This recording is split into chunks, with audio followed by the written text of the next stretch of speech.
Welcome to Merkaba Chakras, where we talk Buddhism in the fifth dimension. Welcome to another podcast episode of Merkaba Chakras. I'm your host, Vaughn Galt. Today, we discuss addiction, drug and alcohol counseling, and healing from a spiritual approach with Adrian Rooke. Aside from using the Narcotics Anonymous and Alcohol Anonymous 12-step techniques to address addiction, he also offers clients various healing arts such as Reiki, energy healing, bards, ovats, and druids as a practitioner as well. So with that, Adrian, welcome to Merkaba Chakras. Good evening, and nice to meet you, Vaughn. Yeah. Oh, thank you for taking the invitation. I'm so excited. One of the things that I really loved about your website and your offerings as a addiction counselor is that you have a wide variety of spiritual approaches to help people. And I have been in Narcotics Anonymous with my best friends. I'm a normie, but my best friends growing up were not so fortunate to be a normie. Naturally, they ended up being addicts. And so I've been going through Narcotics Anonymous with them and familiar with the 12 Steps program and this whole world for over 21 years now. And one of the things that's very common, it's part of the 12 steps technique, is to find a spiritual approach to your higher self, a higher power, etc. And one of the things that some people do is they go to religion. Easy, it's already boxed in, it's already, been shaken out. But a majority of the people I've come across in 21 years of going through Narcotics Anonymous and the 12-step program with all the different things that they do, a majority of those people are very, very spiritual, and they have a very spiritual approach to a higher power, and it's not boxed into any specific type of religion. And so I really liked that was the approach that I resonated with your offerings. And then also that you do these services online as well as in person for people all over the world. And one of the things about that I liked about it is there is a lot of expats and people from different countries doing different jobs all over the world. And they may be going through some of this with their family members, and wherever they are in the world, whether they're in Asia or Australia or South America or wherever they are for their job, they need these services, and people like yourself are not in those areas. And so the online offering to find a addiction counselor who is highly spiritual as well, for anybody going through this anywhere in the world, whether the local market has these services or not, is going to be very, very highly sought after. So I wanted to open up that space to let everybody know that you don't have to be tied to what's in your local market and settle. Okay, so with that preface, um, before we dig into your wonderful work, can you tell everyone your story for how you even got into it? How I got into therapy and into my own spiritual practice. Uh, it's a long story, but I'll say it down to as brief an offering as I possibly can. I, as a child growing up, I experienced a lot of the familiar behavioural patterns that we see in the world of recovery. A sense of difference, a sense of isolation, not connecting, acute embarrassment, fear, night terrors, all kinds of things that I personally experienced. I was also brought up in a family background with addiction.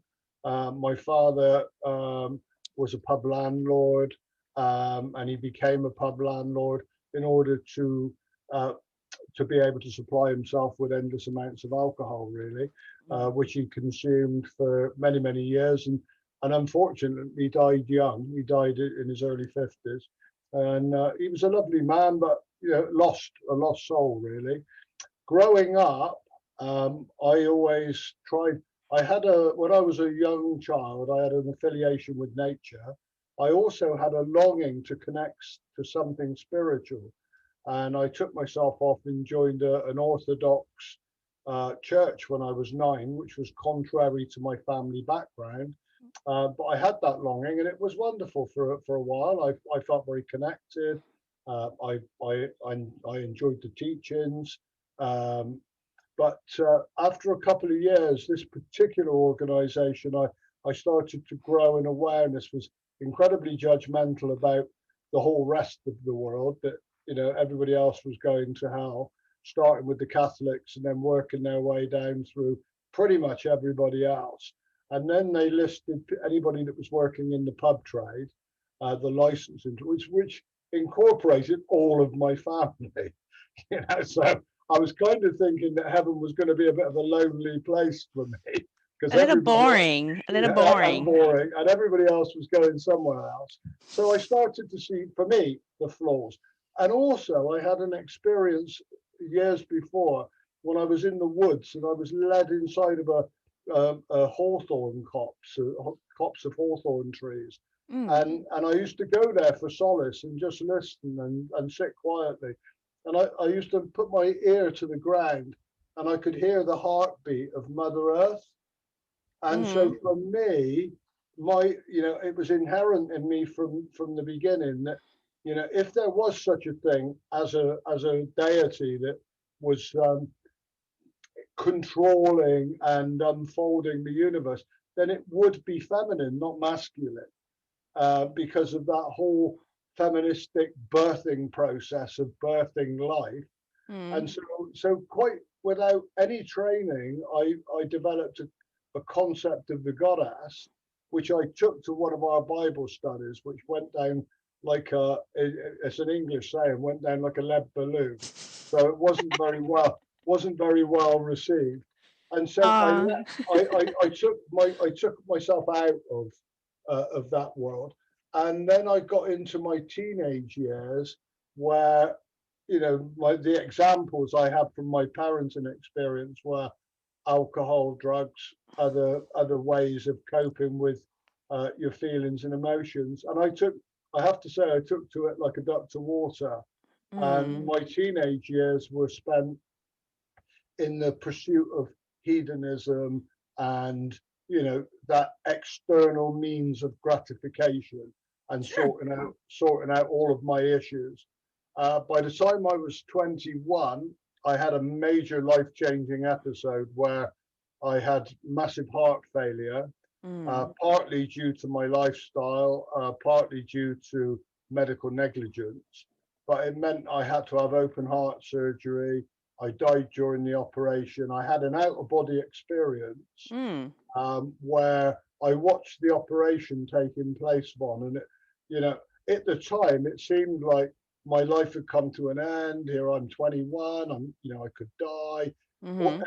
Everything was about to change. And I look back now and I reflect on it as a gift from the universe, because it showed me, the impermanence of this human experience, but also that consciousness is immortal, and that there is this is part of a much bigger plan. And so I came out of that experience with that in mind. And, wait, so really quick question. So when you were going through this major medical procedure and you had that out of body experience where you got these insights, kind of like wake up calls to not get so stuck into your 3D self and your 3D world, that there's a greater, bigger picture. Like, was it just like an intuitive knowing that or was it like communicated to you through it was a being? Yeah, it was a communication experience, because sometimes it's difficult to language something like that because it's so out of the box. But I knew I didn't have a body, and I was watching the operation taking place, I could actually relay back to the surgeons their conversations afterwards, which technically should be impossible from a medical perspective. Right, because you're physically out. Physically gone. My heart was out, my chest was open, my lungs were compressed, and my brain was being kept going by a dialysis machine. Right. So technically there should have been no, but you know what I felt was a connection to everything in that moment. Yeah.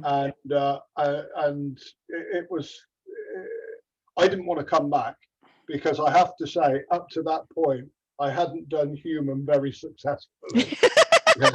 And you know, it's okay. Most of us don't do human very successfully, anyways. But the drink and the drugs, I mean, I fall into the category, and I know it's different for most people, but I took a drink, and there's a Chinese proverb, and it says, first the man took a drink, then the drink took a drink, then the drink took the man. In my case, 12-year-old dysfunctional boy took a drink, and the drink immediately took the boy.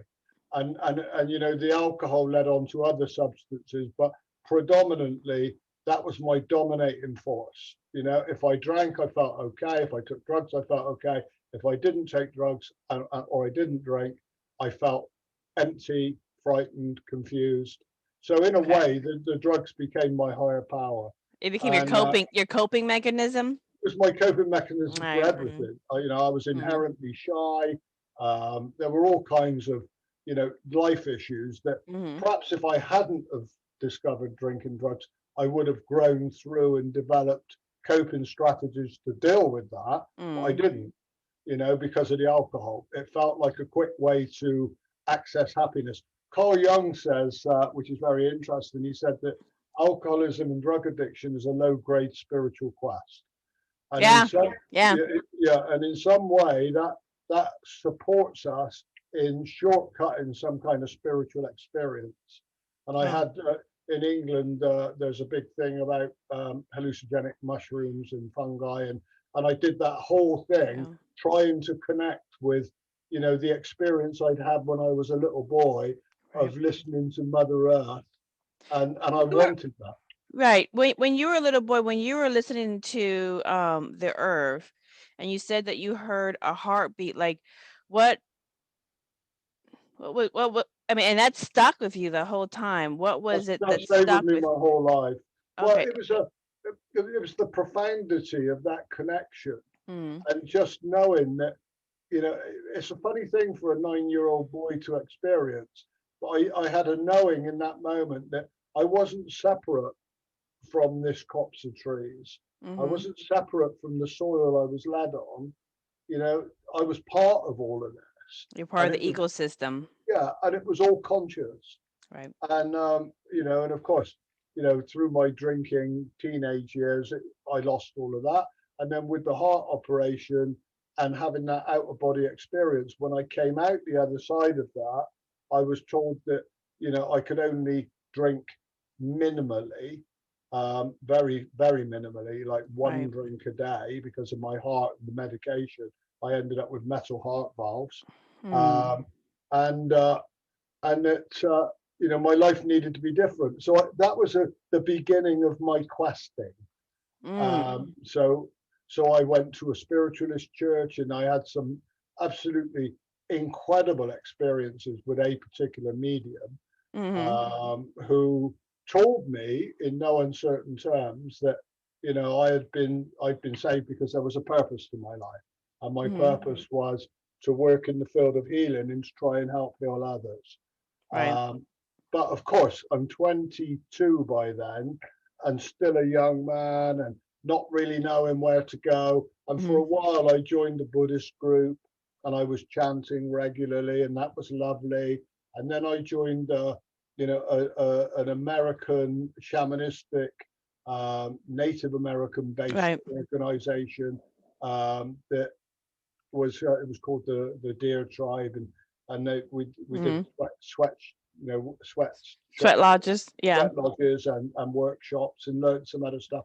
But you know, with all of that stuff, for me, it felt, apart from the spiritualism, all the other things felt like they were coming from a different place, far away. It was a connection to something that was really profound and really beautiful, and I got a great deal of comfort from it. But it wasn't mine. It wasn't really of these lands, if that Right. makes sense. Right. And so it felt like I was borrowing. So it felt like I was at a party, and I was leaving the party, and I took a coat that looked like my coat, but it was, a couple of sizes too small.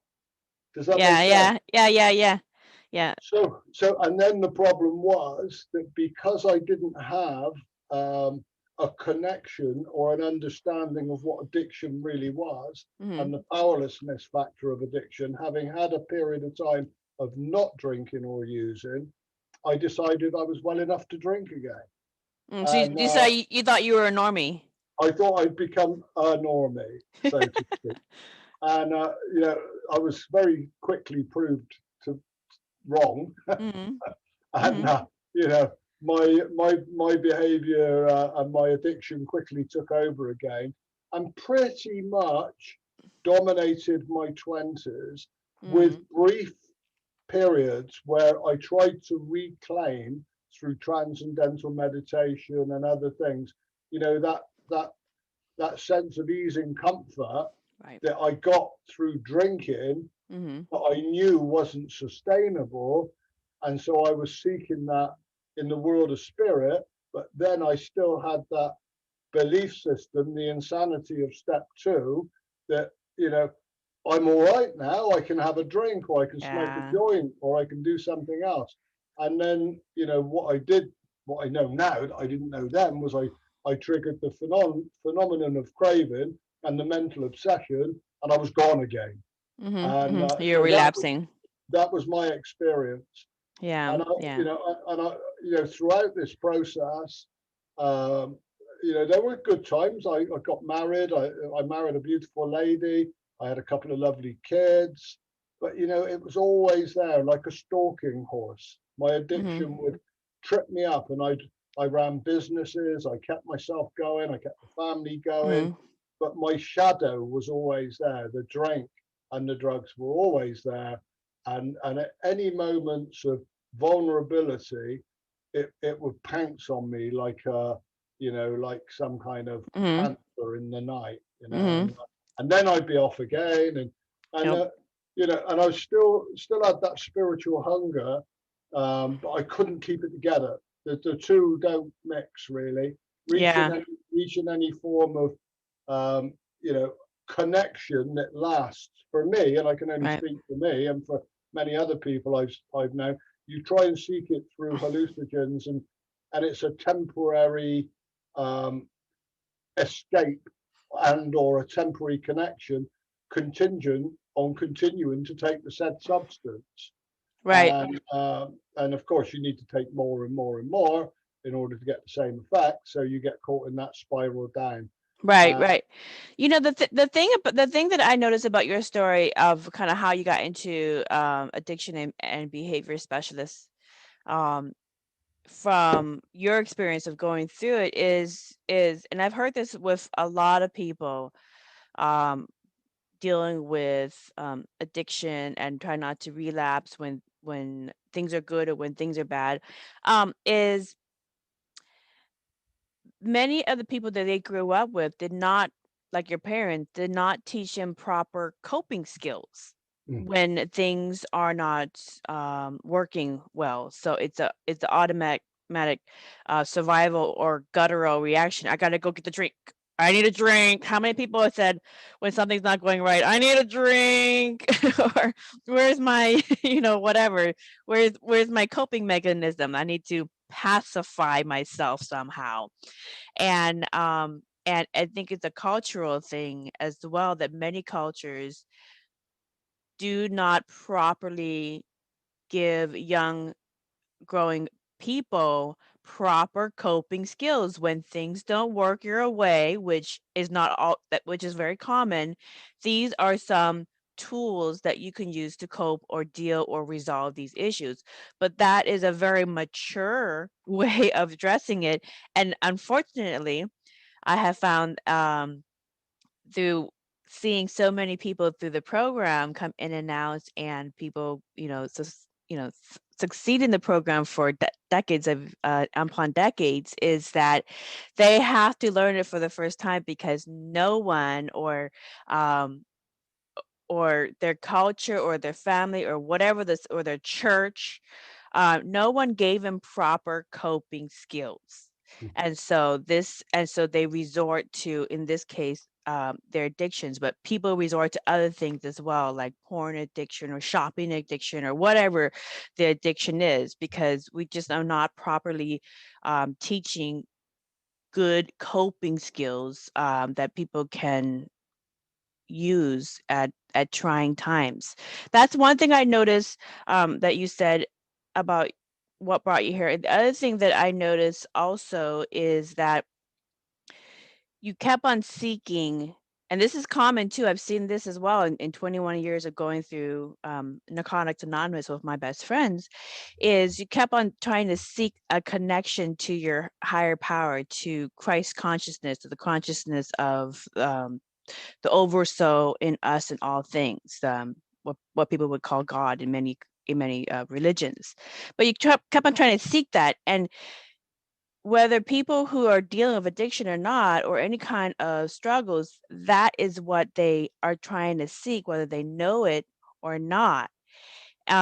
So what brought you into Druids as the form of spirituality that got you that connection to that consciousness? Well, I think it was Carl Jung said that inherent in every human being is a desire to have a connection with God or our creator. Mm-hmm. It may not have been, but that's been quite a profound saying in my life. I kind of shambled along into my early 30s, and by then I'd been introduced via rehab to Mm-hmm. the fellowships of Alcoholics Anonymous, Narcotics Anonymous. CA wasn't about Cocaine Anonymous in those days, although it's a very strong fellowship today. Mm-hmm. I'd been introduced, but I didn't have that willingness to jump ship and throw my lot in with this whole ideology. I still kept that sense of somehow or another, I'm going to find a way of sorting this out myself, until I reached, the proverbial rock bottom. Mm-hmm. And that's different for everybody. Mm-hmm. It can be whatever it takes, really. Waking up one morning thinking I've had enough. It took me to wake up one morning and to be partially paralyzed on my kitchen floor and to think, I'm not going to beat this stuff. And I had a moment there where the initial steps of the 12-step program just unfolded for me. Mm-hmm. And I can remember crying out to a higher power that I didn't understand then. I had no formulated concept of a higher power. I knew what I didn't want. I didn't know what I did. Mm-hmm. And I just cried out, either let me stop drinking and using now or let me die, because I can't do this anymore. Right. And something shifted for me in that point. I got involved with the fellowships. At the time, I ran my own business, but I got involved with the fellowships. I didn't initially engage with the program, but there was a point in my recovery where I started to work the 12 steps properly under the guidance of somebody that knew what they were talking about Mm-hmm. and had worked the program themselves. And as a process of that, several things started to open up for me. One, I knew I was in the wrong business and I needed to get out of that. I wanted to do something completely different. I didn't know what at that time. I just knew I didn't need to be in the retail trade. Right. And the other thing was, I went, my quest had never ended. And I put it out there through prayer and meditation that I wanted to connect with Druidry. I'd always had a thing ever since I was a small child of being fascinated, because once a year in the UK at solstice, we'd see all these white robed people marching into Stonehenge. Yeah.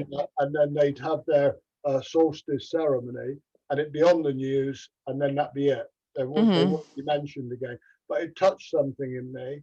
I also had experience of a local stone circle just outside of Bristol. My uncle owned a garage just opposite that. So I used to go and play amongst the stones, and I knew that they were special in some way. I didn't know how, but I knew they were special. So I put it out there that, you know, I was sober now. I've been sober for maybe a couple of years, and I, you know, I was praying for some guidance and connection, and one of my customers gave me a magazine. It was a predictions magazine, an astrological magazine, and I probably, if I'm honest, I probably wouldn't have read it.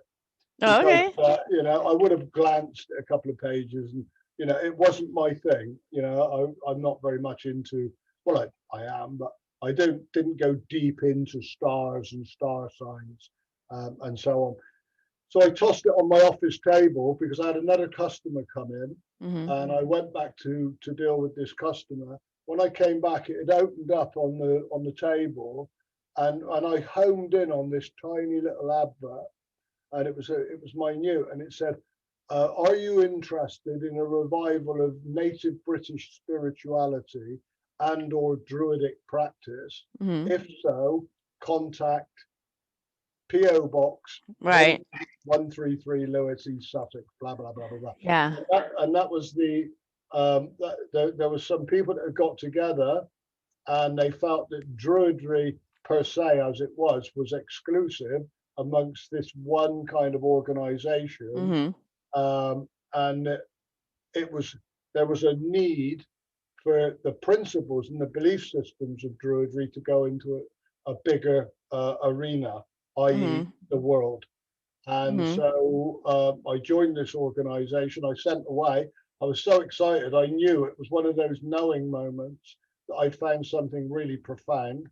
And so when the first set of lessons arrived through the post and I read them, the first thing that really turned me on to it was there was a little message there, and it said, "If ever your guides, guardians, or your stars decide or decree that you should leave this path, then know that you do so with our love and blessing." And for me, that was kind of unique, because a lot of other things that I've been involved with, people got, you know, a little bit miffed if you left, or you said this isn't for me. But this was saying, come, you know, drink of this elixir, and if it works for you, beautiful. If it doesn't work for you, then beautiful as well. And that was about 27 years ago now, and I've been a member of that organization, that Druid group, ever since. It's expanded all over the world. Interestingly enough, there are quite a lot of Druids in America. Yeah. You know, Yeah.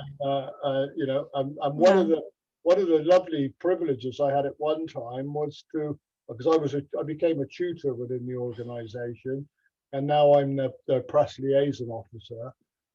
So I've had all kinds of different roles. But when I was tutoring, there was a big upsurge at one time in interest from American members of the prison fraternity. You know, the people that were incarcerated in various jails, that were entitled to express their spirituality, and they joined the correspondence course about Druidry. So I would tutor those guys. And you know, that was a very interesting period of time for me to see that even, you know, some of these people were in solitary confinement, but they were still trying to better themselves and to grow and Make a to have connection. to make that connection, even though they couldn't walk the land. Right. You know, Right. and one guy I had to write to. I didn't have to.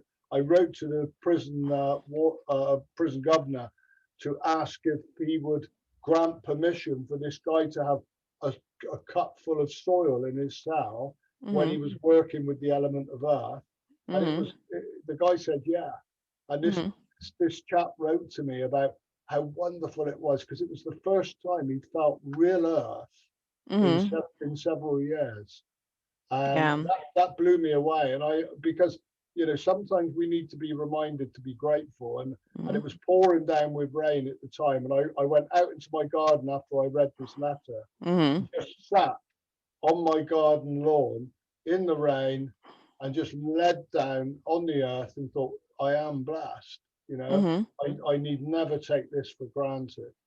So, Yes. that was a beautiful moment. Yeah, and yeah, there are so many people who are incarcerated who are trying to find that connection to source. And most of, I'm not gonna say all, but many of the world religions are always trying to look for a connection to source out there. Yeah. It's out there. So they spend much of the practitioners of many of the world's religions spend much of their life seeking out there when it's in here. Inside. Yeah, it's an inside job, as we It's say. an inside job, and that inside job changes the outer reality. So that's the thing I like about Druidism as well, is that it has a lot of kind of like universal spirituality, or in some people's would call it shamanism. Yeah. Just kind of a shamanism is just an indigenous approach to universal spirituality. So it's many of the world's spiritual traditions that are very earth conscious as well as source conscious share much of the same principles. And so if in the case of the person who's incarcerated, or in case of anybody who's not really finding connection with any specific religion, then spirituality of any form and Druidism is a viable option for them. And especially in the program, it's one of the steps is to find your higher power, whatever you think it is. Step 11, sought through prayer and meditation to increase my conscious contact with my higher power, praying only for knowledge of his or her will for me and the power to carry that out. That's right. So as an addiction and behavior specialist, Adrian, is there a common childhood trauma that you see in many of your clients? I do get a sense that, yes, of course, there's significant threads that can run through why an individual crosses over that dividing line between being able to manage their substance intake and then their substance intake starting to manage them. And that's the subtle difference. There's an invisible bridge that people cross. Right. And sometimes, I've known heavy drinkers, heavy drug users that have had a particular shock that have recoiled from that and maybe learned from it, and then they go on and they carry on with their lives, and maybe they might drink occasionally or whatever, but they don't seem to have really surrendered to the drugs and the alcohol running their lives. Those that do, invariably have had some kind of sense of never be. I mean, I think the main thread for me is the imposter syndrome seems to be quite big in addicts and alcoholics. Yeah, and what is the imposter? Explain that for people who are not familiar with the imposter syndrome. Well, imposter syndrome is always feeling that whatever you do is never good enough, and if people really knew the truth about you, then they would know that actually you're only acting as if, and you haven't got a clue what you're talking about. And irrespective of the fact that you're doing a really good job, it's all an act.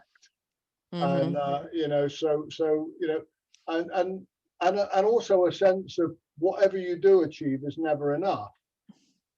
So people have that never enough thing where, it's always going to be better over there. If I move from here to here, then I'll have a better life. So they're always, is it common that you find that they're always looking in the future? At some point in the future, it's going to be enough, or some point in the future, I'm going to do what I'm going to be happy at some point in the future. So they're never really, for most part, really present in the moment. Like right now we're talking and this is enough. I'm enjoying the present moment, having a great conversation. But many people are not even thinking about the current moment and what they're doing in that current moment. And, are they content with this present moment? And you just take life one moment at a time and be content in every moment. But that is a foreign concept.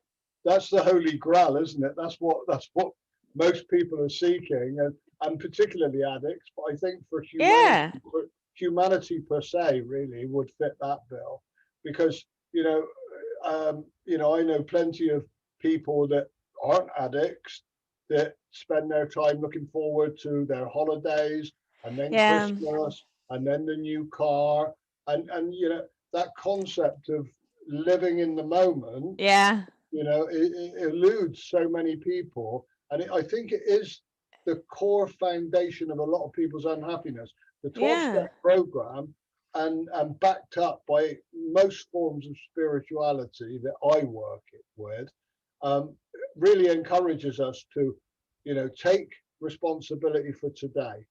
You know, this is the only, 29th of March, 2021 you're ever going to get. You might Mm-hmm. get lots of other marches, and Mm-hmm. with a bit of luck, you'll get quite a few more years, but Mm-hmm. you'll never get this day. So this day is unique and precious. So what you do with that is up to you. But I always like to think, for me, when I put my head on the pillow at night, I can say, well, today may have been tough, it may have been fantastic, but either way, I've given it my best shot. Yeah. You Yeah. know, I haven't treated it like disposable garbage, or, you know. Yeah. And that and that is, you know, in this tech, the 12 steps to spirituality. I call it 12 steps to spirituality because um once you get over your addiction, that's the addiction is the symptom that got you Yeah, to stop and assess and start working the steps so you can get to a healthier place where you see that all life is spiritual and you're an aspect of that ecosystem. yeah, yeah, So and you can, as an aspect of that ecosystem, you can um have harmony in your existence in that ecosystem, or you can, you know, be the rock that's holding up all of the good stuff coming to you. So, you know, at every moment is your choice. But that is one of the things I found, that many people do not currently have their consciousness exist in any present moment. They're always thinking about what next, what to do. mm, Well, I want to do this. So they're never really present in their body in the present moment.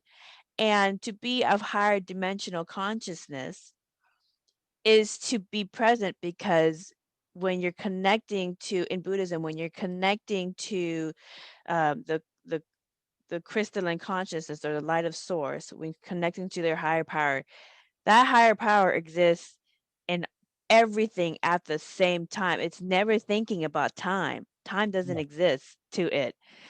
Everything exists currently right now.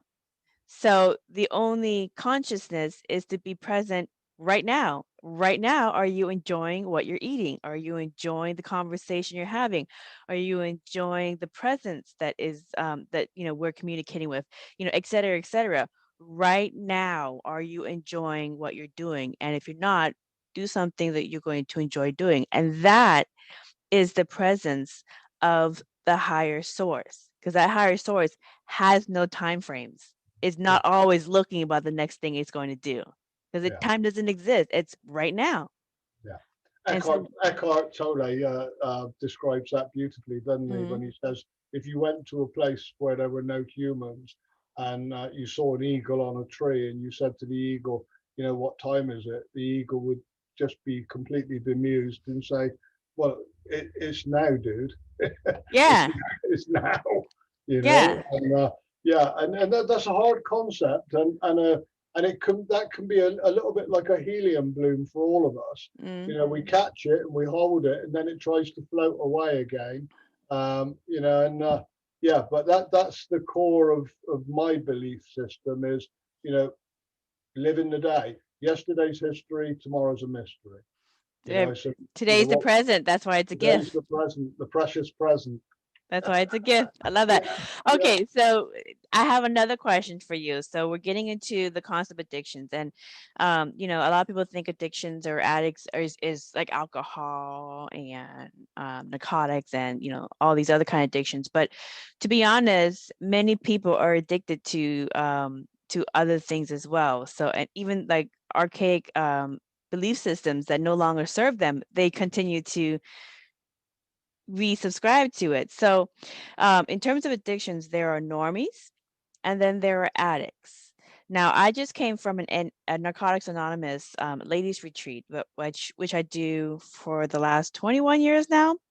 And the positive trend that I notice is that the attendees are getting younger and younger, which for me means that they are getting help earlier than later in their lives. So some of my childhood friends are addicts, but I ended up a normie. So the question for you is, why are some people more suspect to becoming addicts than others who have a natural stop loss like myself, like a normie like myself? Can you answer that question for people who don't understand that? Well, it's $1 million question, Von, and if I could answer that articulately and succinctly with all the scientific evidence to back it up, I'd have a queue of people waiting outside of my therapy room from here to Chicago. But, you know, I mean, the truth is nobody really still fully understands the genetics behind addiction.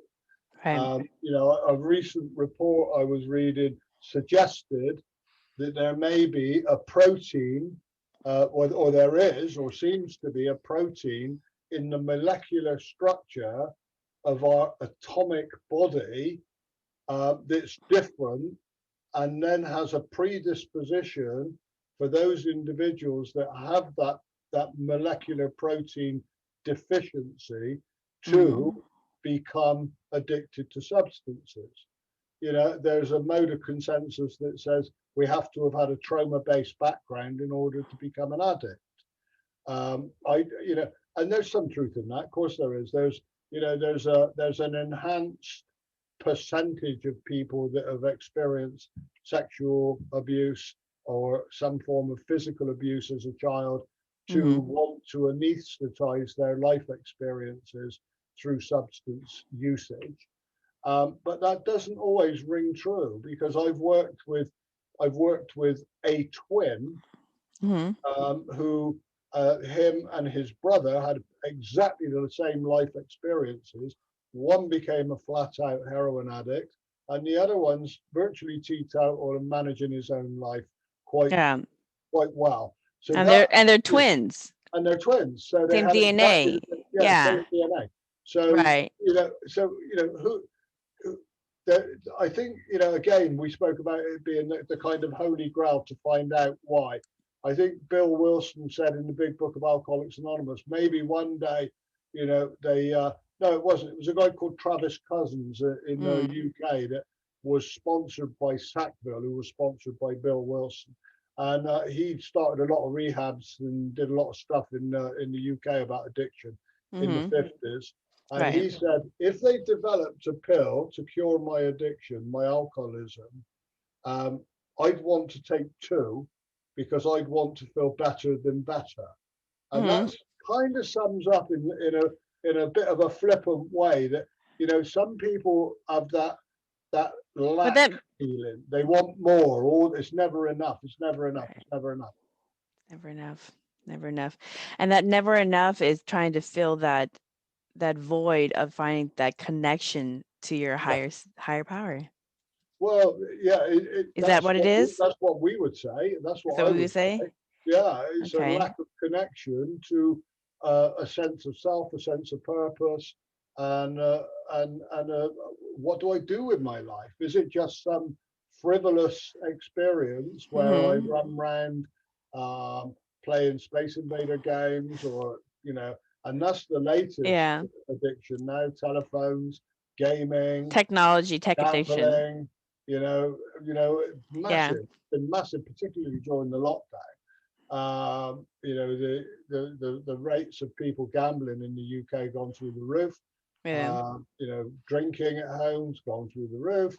So, you know, we're dealing with what do we do with our time that makes us feel valuable, useful, connected, not just to a higher power, but to each other, with that sense of community and focus and purpose. Purpose, yeah. Purpose. One of the things that, you know, has come up for us in the, in the pagan community per se, is that there's a lack of ritual and rites of passage. Nobody seems to say, I mean, our ancestors had, in all areas of the world, would have initiatory processes for kids, particularly young men, but women as well. Women have a natural initiatory process when they start to menstruate. And that seems to be, the period where they step from being, a girl stroke young adolescent. Right. But there isn't one for men. But there isn't one for men, and there used to be, and there would be rites of passage that would take place all the way through. So in the pagan world now, there's organizations that have sprung up, and it's called Boys to Men. So they take young men and they train them in how to be the best aspects of a man, not the worst, not abusive, not manipulative, not driven by triviality or sex or drugs or rock and roll, but they have a sense of they're part of something bigger, and they've crossed that threshold through initiation, through an experience, and then they're honored by the elder men for the young men they are, and given a set of tools, really. And the 12-step recovery program offers individuals a set of tools in how to manage their lives. The question give them coping skills. Give them coping skills. So they've been and that depends then on whether the individuals want to pick the tools up, those spiritual tools, those coping mechanisms, and use them, or whether they want to leave them to rust in the bag. And it's a muscle. It's a muscle you have to use. Of course you do. You have to work it. There's nothing. One thing I've learned over the years is that there's nothing for nothing in life. We all get proportionately out of our lives in direct correlation to what we're prepared to put into it. Yeah, in the answer to that question that I notice is, and I think I've seen this in many cultures and many people that I talk to on the podcast, especially in the United States. Children are born and raised into the culture, and they are trained from early on to kind of hone this mentality that, okay, now you're out in the world and go fend for yourself, go survive. You have to go survive, and you have to go and compete, and you have to go and make something of yourself. And so it's very much kind of like I would call it an ego-centric perspective to your existence, to the whole. Okay. Whereas what you're talking about in terms of teaching young men and women from the Jewish practice that you are already born into the whole, you're a part of the whole ecosystem. There's no competing, it's not very egocentric, it's very a holistic approach. And here are the tools that you have for existing in this ecosystem, and we're going to train you some skills that you can use to thrive in this ecosystem. So it's very much a kind of a holistic, all-encompassing way of living and existing peacefully and happily within the whole of this human experience with Earth, as compared to, okay, kids, you graduated, go out there and make something of yourself, go survive, which is the common mentality that most young people get born and raised into in many of the world's cultures. I would say religions as well, their school system. Much of the cultures teach young people to just, okay, you're of age, go thrive, go survive. And so then of course there's a little bit of that freak out for young people going, how do I do this? I haven't been taught how to do this, and now it's the great big world and it's so overwhelming. And that's typically the mindset that a lot of young people come into the world from. So we need to expand how we see the world, instead of this big bad scary thing, but as this thing that's already has a wonderful ecosystem, and we've always been a part of it, and we can coexist peacefully. So with that, what kind of coping skills can you suggest to people learning to deal with life traumas and struggles without relapsing back into their addictions or back into their chronic behaviors that are not supportive of a healthy lifestyle? There's a lot in that question, Vaughn. I touch on the major ones to give people some nuggets to take home with them. You know, I mean, again, it comes back to what are the best coping skills? Well, you know, keep it in the day, you know, manage your life in 24-hour day-type compartments. Mm-hmm. You can do anything for one day that is going to appall you if you have to do it for a lifetime. Explore your past. Don't be attached to it. There's a lovely Sioux Indian saying that I was taught many years ago, and it says, "Hold on tightly, let go lightly." And it, you know, and I think that's really profound, and it needs thinking through. But you know, we can be attached to the drama of our past, and of course, it needs to be honoured, recognised, but then seen for what it is, which is a past life experience, which we then draw into the here and now, attach a load of negative feelings to it, and feel the pain of 10, 20 years ago. Well, there are ways, and we don't have time to explain them now, but you know, ongoing techniques of recognizing our own individual divinity, and that the gods, as you said earlier on, they're not outside of us, they're inside of us. Right. So this is our own divinity. Our own divinity. Yeah. And you know, that we are part of an unfolding universal consciousness that is indestructible. Right. You know, and science is now catching up with spirituality and religion. I watched a podcast the other day where they're now able to recognize thoughts from a kind of a magnometer, which is attached above the head, has no connection to the physical body. Right. Non-local consciousness. Yeah, and can still recognize that thoughts and consciousness are pinging out into the universe from us all the time. And to start to see not just ourselves as being divine, but everyone else. And that, you know, you're an extension of me, and therefore, you know, what I do to you, I do to myself, which is an old concept, an old Buddhist concept, I believe. But, you know, these things make complete sense, you know, and if you start to live your life, also one of the underpinning main reasons that people appear to relapse after a period of abstinence is that they lose their gratitude. You know, they stop being grateful. You know, and why is that? Why is that, Adrian? Is it because things are starting to work really good and they're so far removed from the suffering of living in addiction that they forget the gratitude? Yeah, that's a big part of it, because we forget quite quickly, and the human mind has a predisposition to be able to dissect what it chooses to remember and to disseminate different bits of information to a point where, you know, we don't want to spend all of our time thinking about how awful it was. Well, I'll remember that time, you know, 20 years ago when, you know, I took a load of acid, had a few drinks, and had a great time and had a totally cosmic experience, man. Right. And the addict mind, left to its own devices, will always gravitate to find something that will cause it agitation. Right. And, you know, it will perpetually covet, you know, the unobtainable and crash upon the psyche, the waves of jealousy, envy, and despair. And I'm quoting a guy called Sandy Beach about that. Yeah. He was a great American recovery speaker.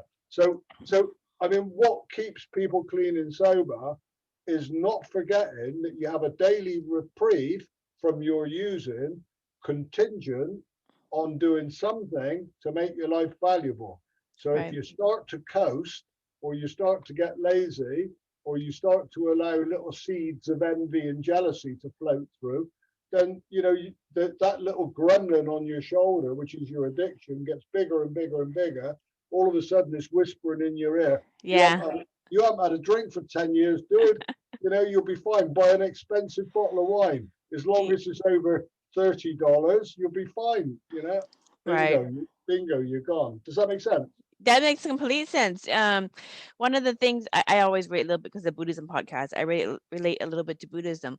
One of the profound things that a lot of monks and nuns and people who are very familiar with different elements of advanced Buddhism that's very, very kind of baffling is when you have people who have it pretty good, and then they get bored, and then they start kicking up the dirt in their life.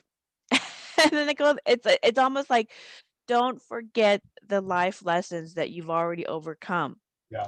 Because the more that you get comfortable and enjoy the splendors of life, the further you are removed from those tough life lessons that got you there. And so we repeat the past because we literally forgot what it was like going through those tough life lessons. And so this is it's a chronic thing that's very common in many Buddhist temples that I grew up going to. Is you have people who, if they have it good, they're bored, or things are starting to look good on the other side, greener on the other side. If they don't have it good, they want to get out of it. If they've gotten out of it and it's been a while, they start it up again.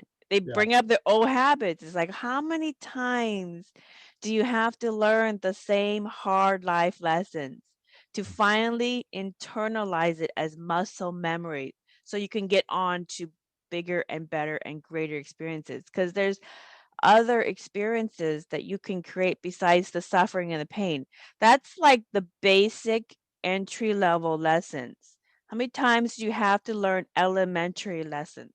And that's one of the things that's constantly baffling to many people in the Buddhist tradition or in other traditions is there's all this work to help people get over the elementary life lessons, but then they they're they're stumped at what next higher level experience can they go, what next, how good can it get?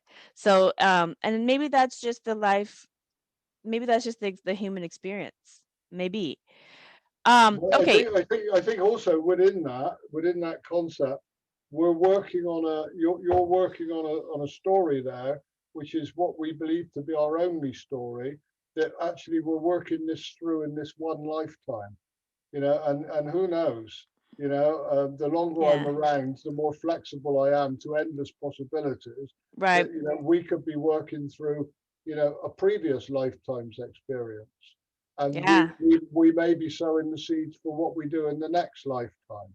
That's and that's the concept of reincarnation in Buddhism. Very, very much is that this is not for many people, this is not the first and last go around in the life experience in whatever form that we become, whether it's the earth experience or another planet, a dimension, whatever. They're all just different experiences, and they offer different insights and enjoyments, and also challenges as well. But the thing is that what we found in meditations is, and also hypnosis, and about the same thing, is that people will have certain things that were unresolved in past lifetimes that they would carry forth in this lifetime, and they already have things that they're working on in this lifetime, but now they have old baggage from past lifetimes and so it's almost like this is like they've have so much on their plate to work on this lifetime, that they have to learn and release the old life lessons from past lifetimes, address the ones that are in this lifetime, and then learn from all of that so they can create and build in the next lifetime, which happens to be all existing at the same time. So if the more spiritual you get, you have to get to a point where you connect to, like I said, consciousness, the main higher power in you, and that one is present currently right now. so you can heal right now all of the timelines that your being embodies by addressing all of the things, or heal it or transmute it. And there's a lot of different ways to do that. So a lot of this comes into family relationships as well. So you're a family therapist who teaches families how to cope with their lives while the addict in their family works the 12 steps towards recovery. Okay. And there is a common trait in that a lot of families enable the addict by constantly bailing them out, paying for everything, and just endless tears of sorrow for the pain of seeing their loved one go through the addiction. So, what typically results is that many addicts do not hit rock bottom. And you said earlier, everybody's bottom is different. Also, many addicts do die because of their addiction. So, what can you tell families in this situation? How can they let go of their addicted family members so that he or she can complete their journey and hit bottom so that they can start the process of recovery without taking down the whole family? Because how many addicts take down the whole network? Because, and it's sad. Instead of one person having an addiction problem, the whole family's been taken down because everybody allocated all their resources, energy to help this one person. And what do they do? That one person never hit the bottom because they couldn't let that person go. So what do you say about that? It's a very common situation.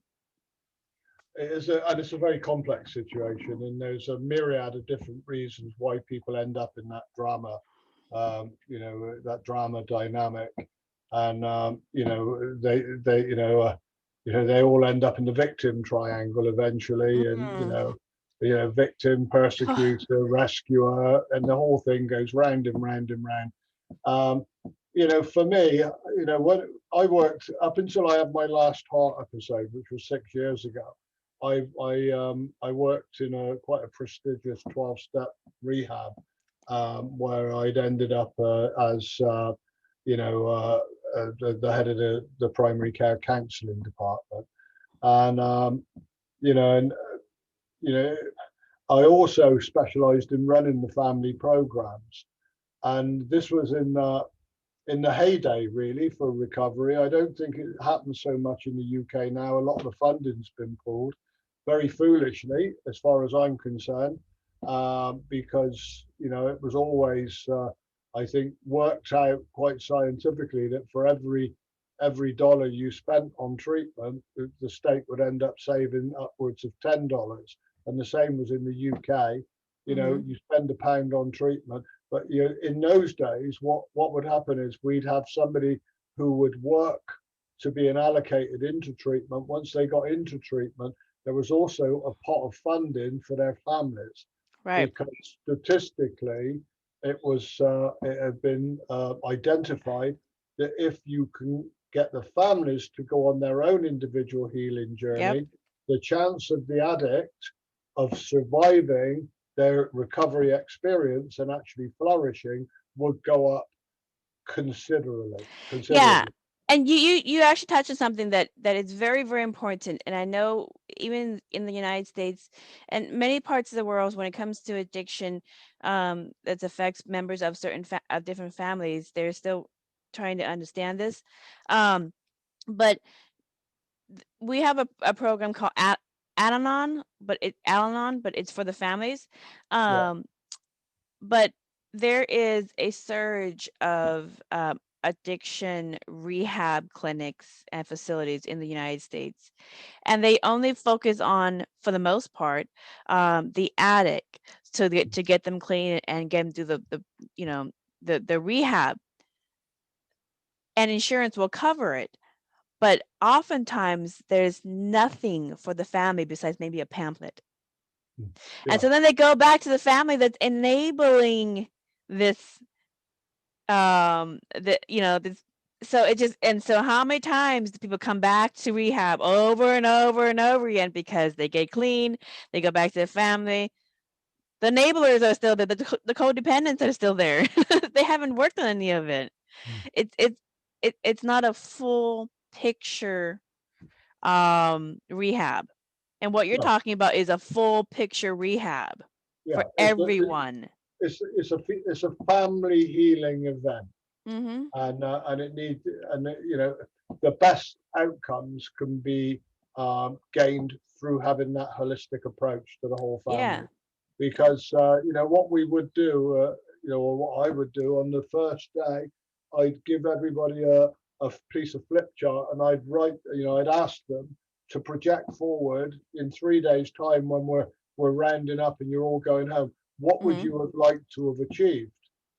And pretty much every one of them would have been, well, how I can better understand my addict, how I can better support my addict moving forward. And by the end of the 3 days, I'd ask them to run through their list. And each and every one of them, if I'd done my job properly, would be saying, well, my addicts got their chance of sorting themselves out now. You know, this is about me and my life, and now I'm going to manage my affairs. And I've given far too much time to little Sam or Julie or you know, whatever. And I'm going to dedicate this time now on my own life experience, because you know, codependency is advocating your own happiness, or you know, believing that you can only achieve happiness as a direct correlation of somebody else behaving in a certain way. And Right. you know, in a way, that's a cop out. But you know, there's a process that goes through that, whereby you know, we would do a workshop on shame, we would do inherent shame, family shame, toxic shame. We do a workshop on codependency, so people understood codependency. Big. We do a workshop on fear, because fear is massive. Oh What if God, the biggest fear is that they're going to die Of from course their it is. addiction. Of course it is. And you've got children, I've got Yeah. children. You know, it's understandable. You don't want your children to die.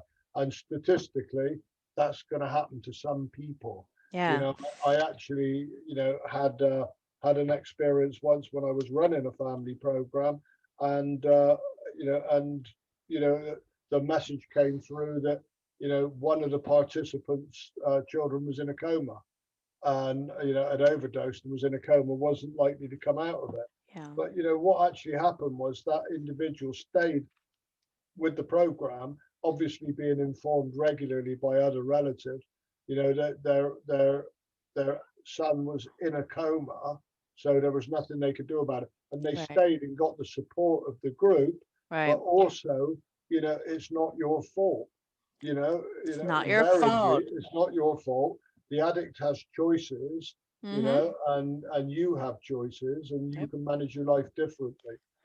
So yeah. Yeah. I mean, that's powerful, and but it's called hard love, and it's called boundaries. And Tough love, yeah. Tough love, boundaries, and you know, it sounds callous to people who don't understand the world of addiction or have it's new to them. It sounds callous. Be like, how can you not help them? How can you not enable them? How can you, you know, all these other, how can you have such strong boundaries? It's your kid, it's your wife, it's your whatever, grandma, whatever, grandpa, whatever the deal is. But the thing is that addiction is going to take them down. It's just a matter of timing and when. Yeah. Okay. So you're just going to have to come straight and clean with the disease and stop sugarcoating and playing with kitty gloves. I had a very interesting experience in one group that I ran, and one of the mums there came straight out with it and said that she used to go down to a very rough part of the local town and buy heroin every week for her daughter, and she was doing that so she could manage the amount that her daughter consumed, and her daughter wouldn't have to go to the lengths of prostitution or whatever in order to get her drugs. So, and another mother was absolutely horrified at this and had a real issue about, how can you do that? How can you do that? Shortly, we found out that the particular lady who was horrified at the actions of this other mother rocked up at her son's place every week with a massive food parcel, paid for all their electricity, all their gas, and their rent. And it The was same like, thing. She's doing the same thing. I'm doing that for my grandchildren. But it's exactly the same thing, because that allowed them to have what disposable cash they had to spend on heroin Yeah, or it's the same thing. It's alcohol or whatever. enabling. Yeah, Yeah. it's enabling. It's codependency, and this goes to my next question for you too, because it's not just happening in family dynamics when it comes to somebody who enters the hard life lesson of addiction, and that it's not just the addict that needs the help, that it's also the whole family needs to go through a new way to live with this person. But this enabling codependency is not just run through family, it runs through society. So I live in the Seattle area, and we have a massive homeless and drug population. We have 15,000, it's probably grown more, of people living all along the freeways and so forth. And one of the things that they are allowed to do is there are programs where they will offer clean needles to the homeless population, of the ones that are not all homeless are drug addicts, by the way, but for the ones who are addicts, they will offer them clean needles so that they don't use dirty needles. And what results is these dirty needles that are used are on the streets, they're at the parks. My friend's mother went to a grocery store, and they were in the toilet paper roll when she was going to the bathroom. So they're everywhere. And instead of having X amount of these needles that they found on their own, they're provided by these organizations so that they have clean needles. Okay, and it just expounded the situation. The other thing in terms of this concept of codependency enabling behavior that also happens on a mass scale of society is we have this law in Seattle where if someone steals for petty crimes, you cannot enforce the law on them. It's interesting. Interesting. So, I mean, there's two arguments for it. It's just like the mother's arguing, oh, well, um, it wouldn't be so bad if we kind of gave these things to help them out, so it raise their bottom, etc. But you and I know it's codependency. We're just creating it to be a bigger, longer problem.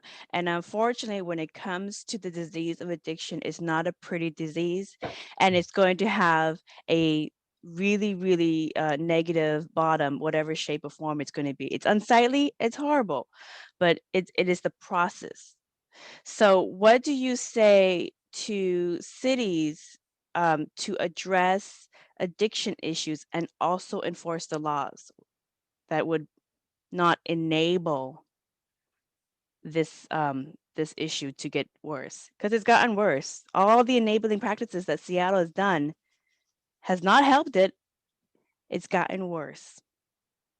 It's interesting, because I try to walk a path of not being hugely moralistic about what states do and don't do, because I normally end up disappointed.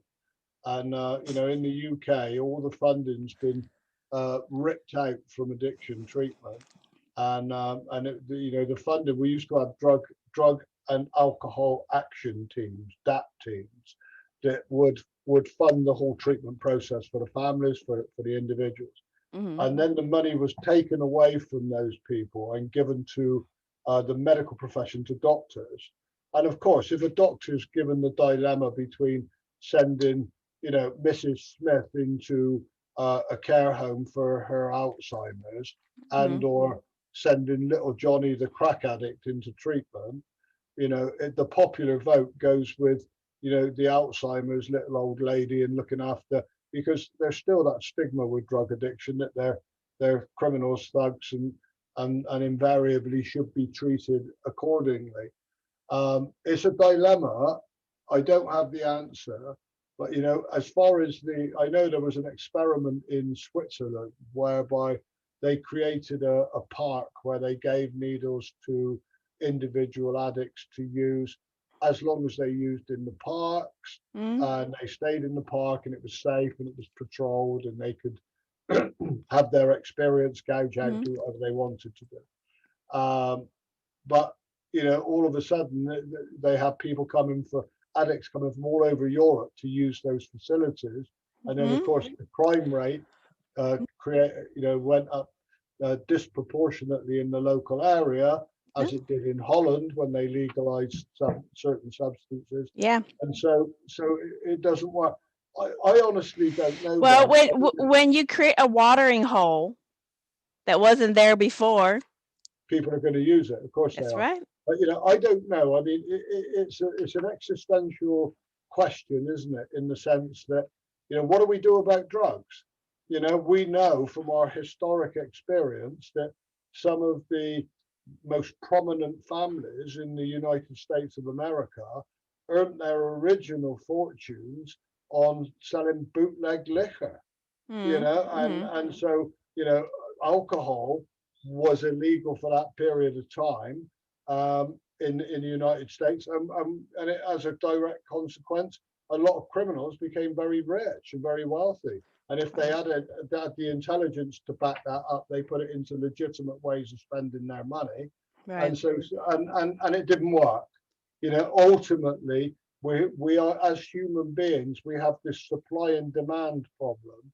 Right. That if something is A, used, and B, becomes habitual, there will then be somebody that sees this as an opportunity to make money, and to either that or to pay for their own substance use, so they will supply it.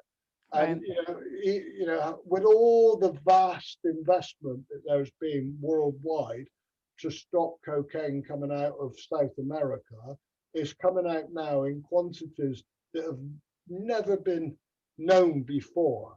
I mean, in the UK, shipments being busted of hundreds of millions of pounds, and that's just what they catch. So we can safely say that that's probably about 1.5% of what comes our way. Right. So what do? I don't know. Education. We start with education, of course, but as a society, there are a lot of very damaged people.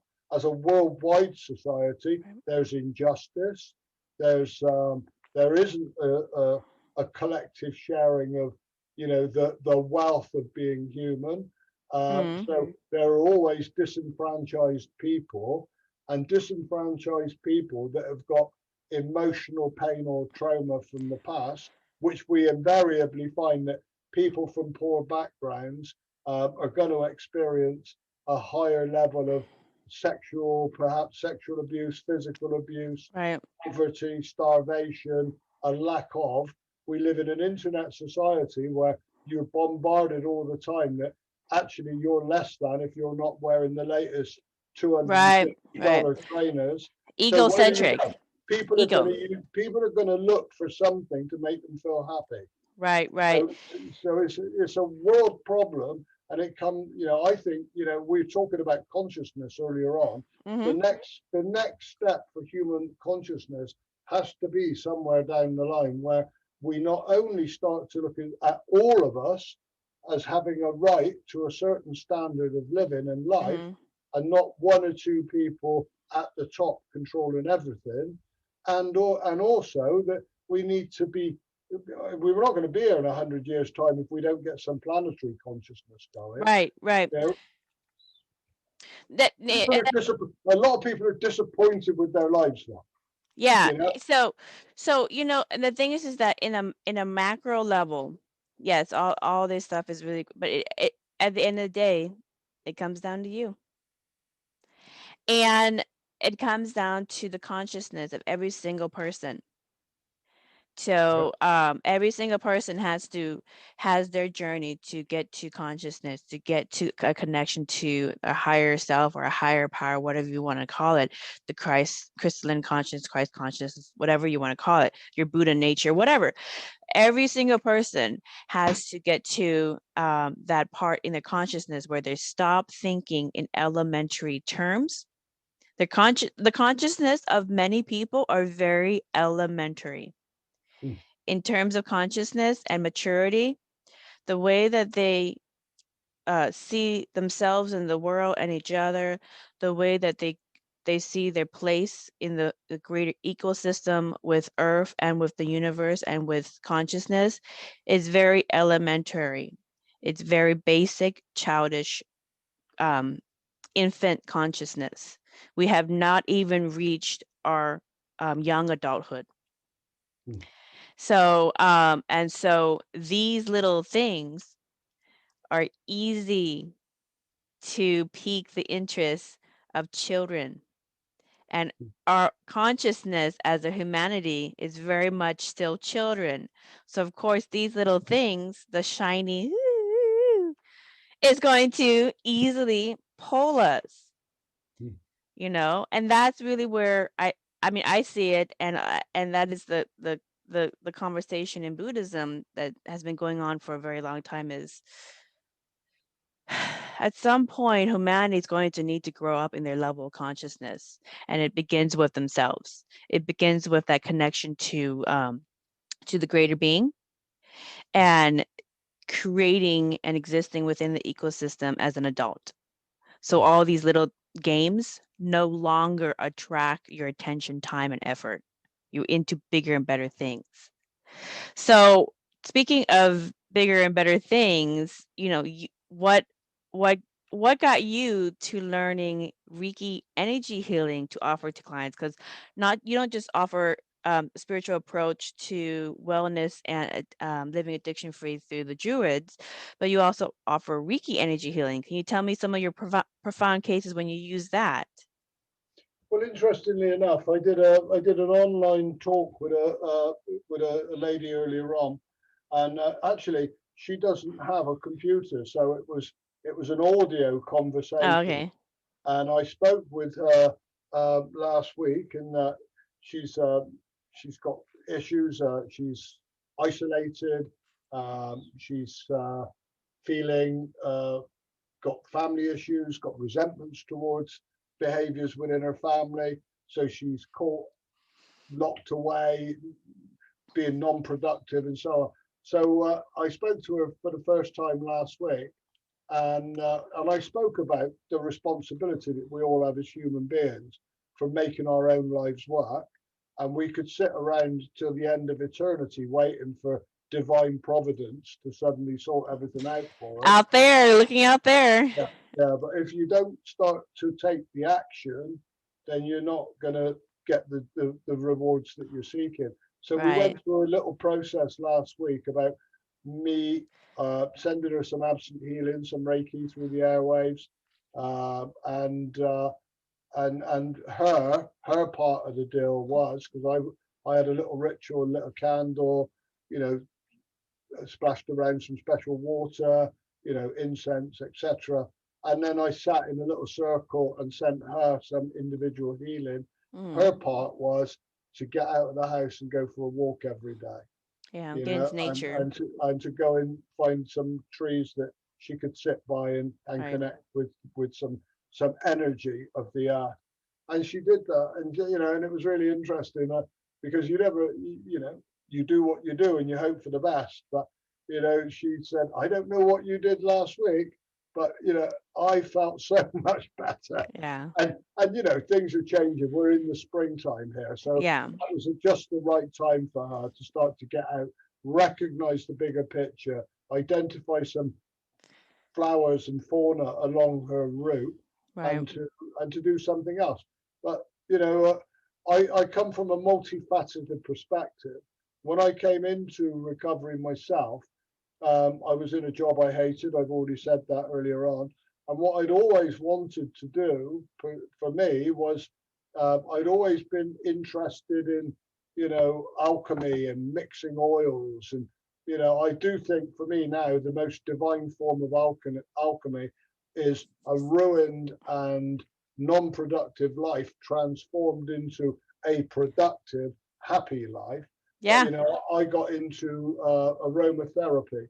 And so I went to college and I trained as an aromatherapist and a masseur.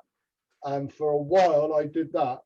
And that was how I got into psychotherapy and therapy, because what I found was when I was doing massage, I was very lucky.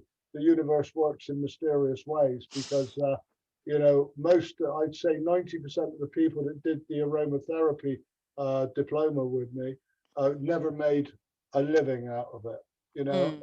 There's not that many people in the UK that want to spend their available cash on that kind of a therapy. But I was lucky. I knew somebody that had a retreat center, and I just became their aromatherapist. So that was wonderful, and I had a lot of clients until my wrists packed up in the end.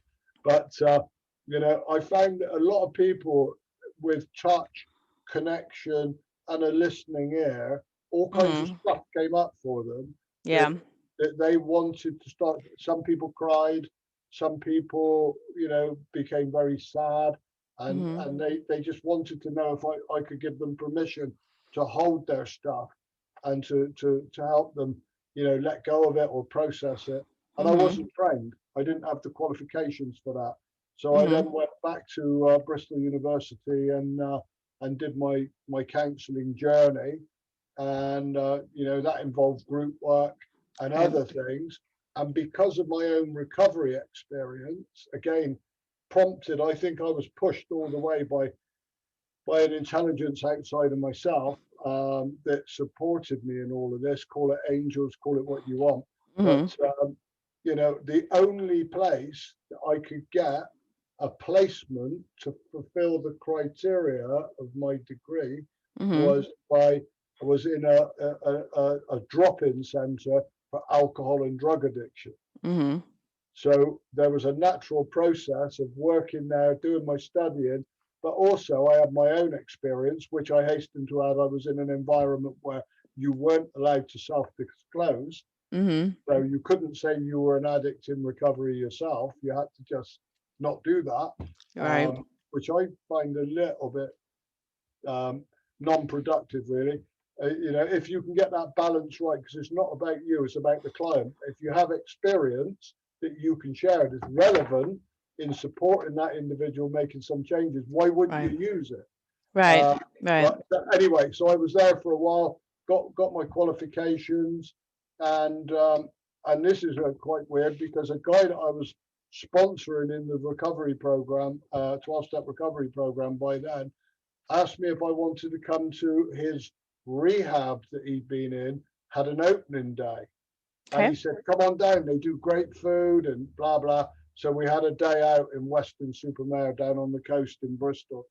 And I went with him, and I had a very bizarre experience, because as I stepped through this great big doorway going into this rehab, I saw fleetingly for a few seconds myself walking down the corridor with a suit on and a briefcase. You saw your parallel self in another existence. Or my future self, because that became. But was it a young?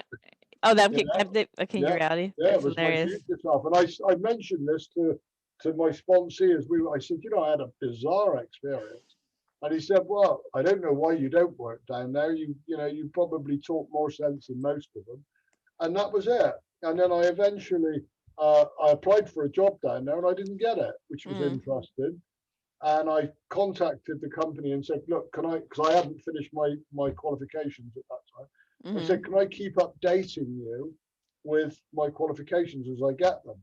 Because I would like to work at your establishment. And the guy said, well, no, it's not worth it, because we don't do that. We just advertise, and those that apply, then we'll assess you. But I did. I sent through a couple of my qualifications. I thought, well, I'm going to do it anyway. But then I had a job application come through the post that I thought was sent by these people, and I filled it out, got the job, and the rest history. And I was talking to my line manager afterwards, and I said, see, it did pay me to keep updating you, because you sent me out that job application. He said, no. He said, we wouldn't have done that. He said, we threw all your extra stuff away because we don't keep extra paperwork. And if you hadn't have applied for the job, you wouldn't have received an application form. I said I didn't apply for the job. I didn't even know there was one that came up. And so therein lies a mystery. Yeah, yeah. Yeah, Synchronicity, when you're in the right place and you're yeah, doing the things you're supposed to be doing with yourself in this experience, the universe will set things up for you. Like, oh, he's ready for that. And so they will set things for you. And it's actually, it's like water. It moves very smoothly. yeah. You don't have to challenge it or or put a lot of, push pull with it. It just happens very naturally. That it's funny that you had an experience where you, as you were going through, um, this phase in your life, that you saw your parallel self. You kind of got a little inkling. Mm. So I would call that being fifth dimensional, because Yeah, that yeah, is because the concept being fifth dimensional awareness is a baseline for other higher levels of awareness, but the concept is being connection to the oversoul, the main creator. And we talked earlier that the main creator does not exist in any concept of time. It all exists now. yeah. So when you get into that connection with the current now moment and you're living the fullest in that now with the creator, you will also be privy to other things that's happening in your existence, and that happened to be another version of yourself in the near future, but you're And experiencing it also, now. yeah, and I agree entirely with that. That's a really good, kind of synopsis Hmm. of but also I believe in magic. Druidry teaches you to believe in magic, Hmm. and magic, in a sense, is you know um, unexplained experiences that can be advantageous and creative for each and every individual, but they have to come by a willingness to A, Hmm. accept, and B, Hmm. believe. And then as you open one door, there's another two doors waiting the other side. And then you can open whichever one you choose. And there's a constant unfolding of what is important in life and what we can contribute, because Right.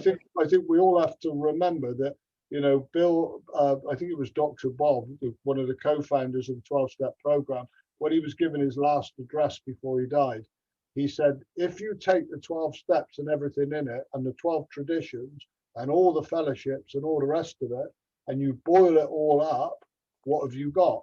You've Hmm. got love in service. Hmm.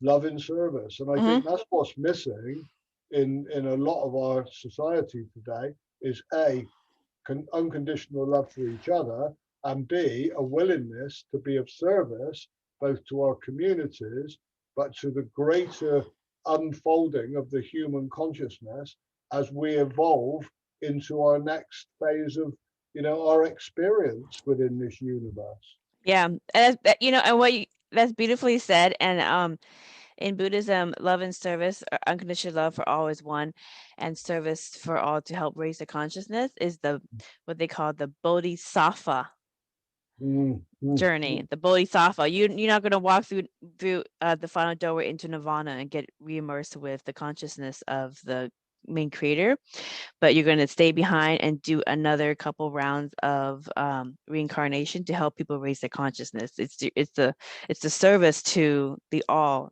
so we go there Yeah, together.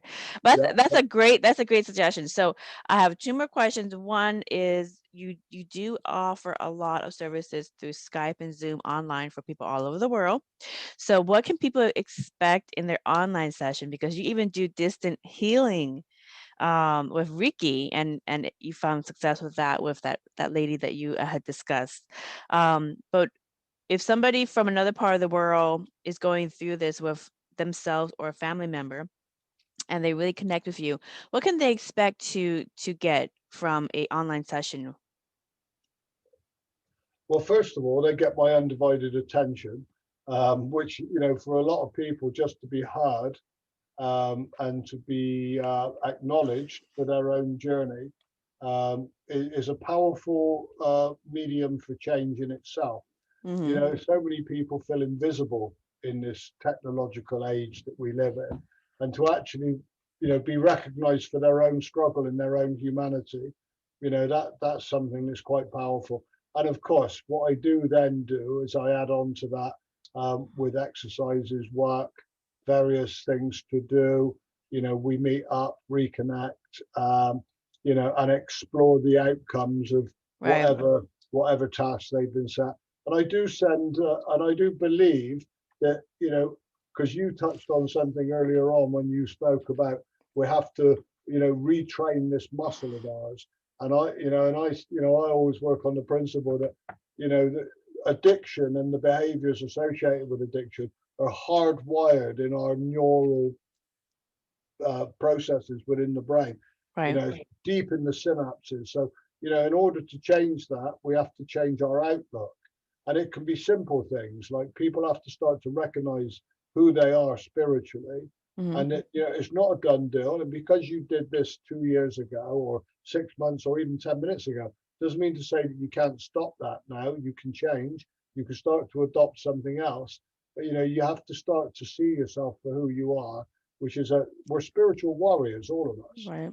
And that doesn't mean to say we have to be violent. It means to say we need to connect with what can I do in the world that's useful.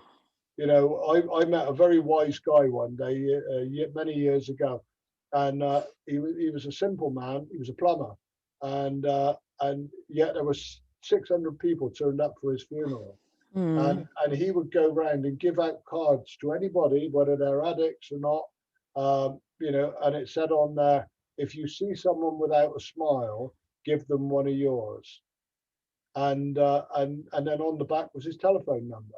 So he must have had endless telephone calls from people. So his gift to humanity was service, making people smile. Yeah. And he was a So funny simple. man. It's simple. It's simple stuff. So Yeah. I mean, up until this last couple of years, I would have said predominantly my practice is best served on a one-to-one, face-to-face basis. I've got a beautiful, very chilled little therapy room with lots of literature around the walls, which are thought-provoking and stimulating. And that's what I send some of that through the internet now, and I get people to read and to start to do something every day, because we have to almost deconstruct our old ideology and leave ourselves with an open horizon for change. Right. And then it's like completely saying, well, that crop doesn't work anymore. It's drained the soil. But what we can do is we can completely strip that out, put a load of good, holistic fertilizers into the soil and plant a new crop.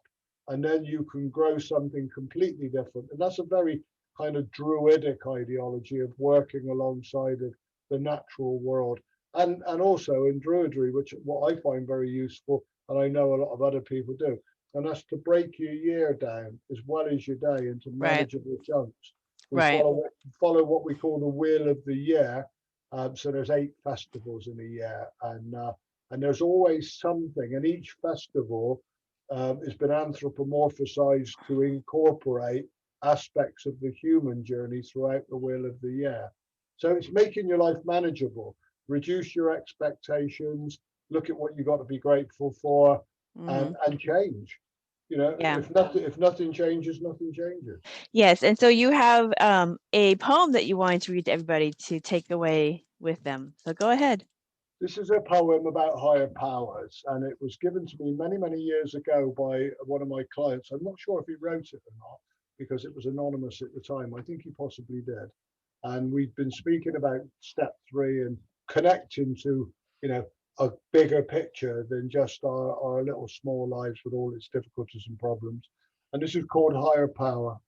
I dreamt I met my higher power, and I listened while he talked. He reminded me of the difficult path through life that I have walked. We laughed and cried together as the memories tumbled by, and his heartache turned to anger. I asked the question, why? Why didn't you protect me when my body was abused? Why couldn't you have stopped me when I picked up and I used? That was your path in life, he said, the way it had to be. It made you strong and brave and wise and led you back to me. My precious child, I love you, and I never left your side. I was your heartbeat and your breath on the times you nearly died. I dreamt I met my higher power, and I listened, and he listened while I spoke. And I told him of my gratitude that my spirit had awoke. That's a great poem. Well, to that the addict that wrote that poem, it has been shared with the world. So thank you for sharing with Adrian, and thank you, Adrian, for sharing with me. And yeah, that's a really great last message. And I don't know if you ever noticed this, but this is in this your third eye supposedly is right here, and you create a beautiful heart. You create when you're talking about when you talk about consciousness and raising consciousness, being grateful and all these different things, you furrow and it creates this beautiful heart right here. It's just funny. I just love it. So yeah. But that's a great last message to end with. So Adrian, thank you for adding many ancient healing modalities to help people address their addictions, and for offering your service as addiction and behavior counselor as well, and your unique spiritual approach to connection to our higher power with the Druids. So when people overcome their dark nights of the soul, quote quotes, through overcoming addiction, or being a family member trying to deal with it in their family, or in a society trying to deal with addiction issues that happen in their society, they often become highly spiritual to life, and they open to new ways to connect to consciousness of source. So for more information about Adrian Rooke's offerings, please visit his website, everybody. It's Rooke, that's Rooke, therapy.co.uk, or you can just Google him, Adrian Rooke, and you'll find him as well. So with that, thank you kindly to our listeners for listening to another enlightening conversation. Until next time, blessings. Thank you.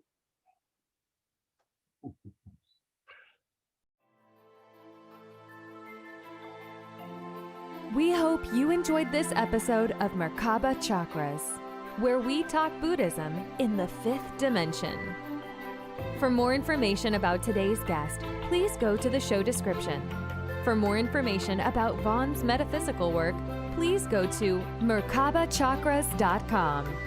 The views expressed today are for entertainment purposes and do not necessarily reflect the views of the host or replace any medical or legal advice. Don't forget to subscribe for more interviews about the fifth dimension.